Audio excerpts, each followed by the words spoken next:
আজ আমি আপনাদের দেখাবো কিভাবে আমরা পাহাড়ের ঐতিহ্যবাহী মাটির কেটলি বানাই, তাও আবার পুরনো দেশি স্টাইলে।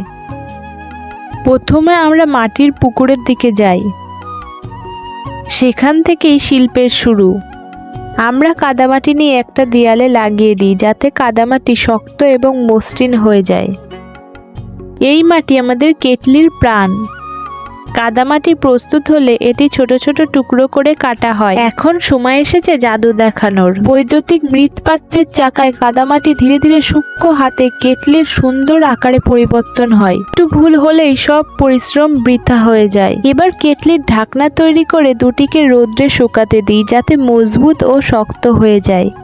শুকানোর পরে আমরা তাদের বিশেষ সরঞ্জাম দিয়ে খোদাই করি। একটু নকশা, একটু কারুকার্য, যাতে দর্শক বলে বাহ কি শিল্পের কাজ। তারপরে আমরা ঢাকনার উপরে একটি ছোট্ট হাতে ধরা বোতাম এবং এটিতে একটি ছোট্ট ছিদ্র করে দিই যাতে চা ফুটলে কেটলিটি শ্বাস নিতে পারে। কেটলির সামনে ছোট্ট গর্ত তৈরি করা হয় এবং এতে হুক এবং স্পাউট স্থাপন করা হয়। একটি কাঠের সাহায্যে এটাকে মজবুতভাবে লাগানো হয় যাতে তারা কখনো আলাদা না হয়। পিছনে একটি সুন্দর হাতল রাখা আছে এবং তারপর আমাদের হাতের শিল্প। অবশেষে এইসব আগুনের চুল্লিতে রাখা হয় যেখানে এটি শক্তিশালী হয়। আর তৈরি আমাদের হাতে বানানো পাহাড়ি মাটির কেটলি। এটি শুধু পাত্র নয়, পরিশ্রম, ঐতিহ্য ও শিল্পের সঙ্গম।